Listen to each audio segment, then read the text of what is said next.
강릉 이 펜션 사고 이제 안전 불감증 때문에 일어난 사건이기도 했는데 그때 그 사건 이후부터 뭔가 좀 많이 좀 달라진 점이 있다고 해요, 그죠? 예, 일부는 이제 법 재개정을 통해서 또 후속 네. 조치가 마련돼야 되는 상황인데요. 네. 먼저 그 펜션 등의 숙박시설에 개별적인 난방기기가 있는 경우에는 일산화탄소 경보기의 설치가 의무화됐습니다. 예, 그리고 가스보일러 시공자의 어떤 그런 자격 확인이라든지 네. 그 이후의 점검 방법 등도 많이 개선이 되었는데요. 먼저 그 가스보일러 시공 이후에 시공자 확인 서류와 건설기술사 자격증 이런 서류들을 반드시 제출해야 되고요. 그리고 점검을 할 때도 배기통이 잘 연결이 되어 있는지 마감에 대해서 이제 안전 점검이 있어야 되고 그 이후로도 배기가스의 누출 우려가 없는지 이런 점들을 철저하게 점검하도록 법의 재개정이 마련될 예정입니다. 네. 그리고 또 이 농어촌 민박 같은 경우는요. 시설이 아무래도 더 낙후돼 있기 때문에 사고에 취약하지 않나 싶은데 이 부분도 좀 달라진 점이 있다면서요? 예, 농어촌 민박의 경우에는 아무래도 화재에 조금 더 취약할 수 있다라는 우려가 제기될 수 네. 있는데요. 그렇기 때문에 앞서 말씀드렸던 일산화탄소 그 경보기 있죠. 네네. 그거 외에도 추가적으로 비상용 안전 그 조명 등 그리고 또 피난 유도 등 그리고 또 자동 확산 소화기 등도 갖춰야 되고요. 추가적으로 그 건물이 3층 이상인 경우에는 완강기도 설치해야 합니다. 예. 안전에 대한 우려가 있으면 예외 규정을 두면 안 되거든요. 네, 이건 그쵸. 사람이 죽거나 다칠 수 있는 일이기 때문에. 그런데 항상 이런 사건을 보면 사망사고가 나고 사람이 크게 다치고 이래야 그다음에 부랴부랴 뭘 제정하겠다, 뭘 하겠다 이런 경우가 상당히 많습니다. 예. 그러면 아까도 이제 그 관리 책임자가 문책을 당했고 그다음에 펜션을 운영하는 사람도 책임을 물었어요. 네. 이런 부분에 대해서 법적으로 어떻게 돼 있는지 요것도 예, 우선 농어촌 민박부터 살펴보면 네. 농어촌 민박은 먼저 지자체에서 관리를 하긴 합니다. 그런데 그 가스 같은 부분은 보일러 설치하고 가스 부분은 가스 공급자가 이제 책임이 있습니다. 예. 그런데 이제 추가적으로는 만약에 화재라든지 보일러상의 문제로 어떤 고객에게 그런 신체 그리고 재산상의 손해가 발생했을 경우에는 당연히 펜션 운영자, 네. 그 펜션 주인도 책임을 지게 되는데요. 이 책임은 민법적으로는 불법행위 책임과 불안전 이행으로 인한 손해배상 책임입니다. 네. 그 펜션 주인도 당연히 안전 관리를 잘 하지 못한 것에 대해서 말씀해 주신 것처럼 처벌을 좀 꼭 받아야 될 것 같아요. 예, 방금 말씀해드린 부분은 민사상의 손해배상 책임이고요. 네. 그리고 형법적으로는 업무상 과실치사상의 책임을 질 수가 있는데 형법상 5년 이하의 징역 또는 5년 이하의 금고 또는 2천만 원 이하의 벌금형으로 처벌되고 있습니다. 야, 그러면 이게 형사 책임은 따로 없는 겁니까? 예, 방금 말씀드렸던 부분이 바로 형사 책임이고요. 아, 그래요? 네. 예, 민사 책임 같은 경우에는 과실이 상계될 수 있는 부분이에요. 즉 만약에 손님의 부주의가 개입이 되었다거나 한다면 이런 과실 부분을 감안해서 손해배상액을 정하게 되고요. 형법적으로는 말씀드렸듯이 펜션을 영업 업무로 운영을 하고 있는 것이기 때문에 업무상 과실치상 또는 업무상 과실치사의 책임으로 5년 이하의 금고 또는 2천만 원 이하의 벌금형으로 처벌될 수 있습니다. 그럼 일단 그 손님들이 밥을 하다거나 이렇게 해서 불이 났다거나 아니면 뭐 술을 먹다가 놀다 보면 이제 잘못하면 이제 2층에서 떨어지거나 뭐 이런 사고들이 있을 수 있거든요. 그렇게 손님들의 부주의로 인해서 사고가 나면 그건 또 어떻게 책임을 져야 됩니까? 예, 일단 이거는 손님의 부주의라는 전제가 되어 있잖아요. 그럼 그 손님도 펜션에 어떤 피해를 입혔다고 볼 수가 있어요. 네. 펜션에 물적인 피해가 있을 수도 있고 아니면 다른 객실에서 투숙하고 있는 다른 손님들의 신체상의 손해를 네. 미쳤을 수가 있는데요. 이런 경우에는 그 부주의한 손님도 민법상 손해배상 책임을 집니다. 이것은 민법상 750조의 불법행위로 인한 손해배상 책임인데요. 네.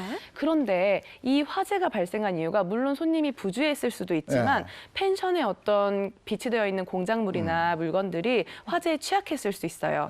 이럴 경우에는 주인도 펜션 주인도 같이 공작물의 설치 또는 그런 보존상의 하자로 인한 책임을 지게 됩니다.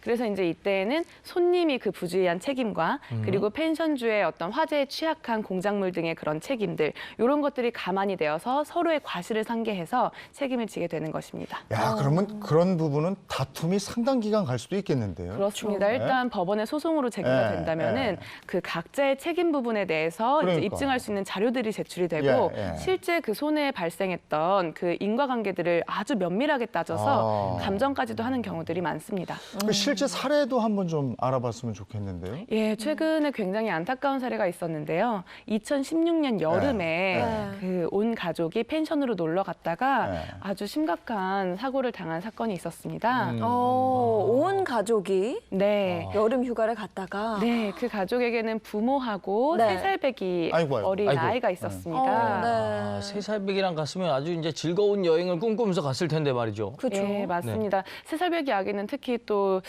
눈을 뗄 수가 없을 정도로 예, 굉장히 활동량도 많고 한데요. 아이들은 잠시 한눈 팔면 그냥 딴 데가 있어요. 큰일 나요. 네, 이 펜션에는 수영장이 있었습니다. 예. 이 수영장이 있는 곳에 좀 이렇게 또 사건 사고가 꽤 많거든요. 그래서 또 무슨 아이와 있었던 건 아니죠, 무슨 일이?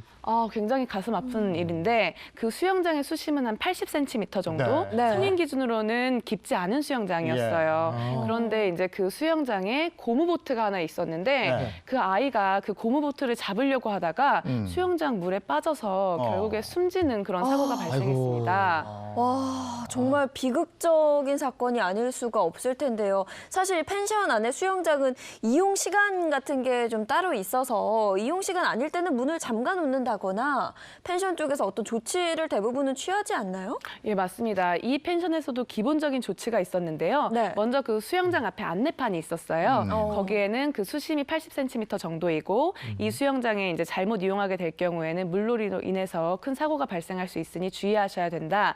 뭐 이런 것들을 비롯해서 이용 시간도 적혀져 있었고요. 네. 그리고 특히나 그 아이들을 위한 구명 조끼도 비치가 되어 있었습니다. 그런데 문제는 이 사고는 그 당시에 수영장을 이용하는 시간이 7시였는데 네. 그 시간이 지나도 펜션 주인이 문을 이제 잠가놓지 않았던 거예요. 깜빡한 거죠. 예, 게다가 또 이제 부모가 잠시 한눈을 팔았다거나 뭔가 다른 일을 한 사이에 아주 깜짝할 사이에 아이가 그렇게 물에 빠지게 된 것이었습니다. 그래도 어떤 펜션 측 입장에서는 뭔가 안전 고지도 했고 뭔가 해야 되는 기본적인 것들은 좀 해놨던 것 같은데 그러면 펜션 주인은 어떤 책임을 묻게 됩니까? 예, 어떤 안전상의 주의를 했다 하더라도 사실 펜션 주인으로서는 아이 같은 경우에는 그런 주의에 대한 위험성을 인지하기가 어렵잖아요. 네. 네. 그런 부분도 있고 또 그 문을 닫아놓지 않았다면은 안전 요원이라도 배치를 해서 상시 감독을 했어야 되는데 예. 이러한 감독을 좀 게을리했다라는 점이 인정돼서 그래서 결국에 30%의 손해가 인정이 됐습니다. 금액적으로는 1억 1천만 원을 예. 이제 그 펜션 이용했던 이용객들에게 배상하라라는 판결이 인정이 되었습니다. 펜션 주인이 그러니까 책임이 있다라는 예. 판결을 한 거네요. 네, 그렇습니다. 그런데 또 일각에서는 그래도 아이가 사망을 했는데 그 펜션 주인의 책임이 30% 정도밖에 되지 않는 것에 대해서 또 문제 제기를 하실 수가 있어요. 그런데 이제 이 사안에서는 아이도 위험성에 대해서 인지하기가 어렵지만 그렇다면 부모가 그 누구보다 철저하게 잘 감독을 했어야 되는데 그러지 네. 못한 점이 좀 아쉽다라고 해서 그런 그 고객의 부주의적인 측면에서도 네. 가만히 되었던 판결이었습니다. 그렇죠. 아이의 그 보호 문제는 사실 부모님께 굉장히 많은 부분이 있는 거 아니겠습니까? 그래서 부모님이 한눈을 팔았던 것을 책임을 물어서 이제 그 펜션 주인에게 30% 정도밖에 책임을 묻지 않은 게 아닌가 싶은데. 예, 맞습니다. 아주 정확하게 이해를 하셨는데요. 그 결과적으로는 1억 1천만 원을 배상하라고 했던 취지는 펜션 업자의 그런 책임은 30%로 제한했기 때문에 인정이 된 것이고 네. 이 아이의 부모는 펜션 업자뿐만 아니라 보험사를 상대로까지도 손해배상을 청구했습니다. 그런데 결과적으로는 어쨌든 이 펜션 업주는 이 벌금을 이 외에도 벌금형을 선고받기도 했습니다. 업무상 과실치사해죄가 적용이 된 것이었지요. 정말 안타까운 일이네요. 이건. 네. 예.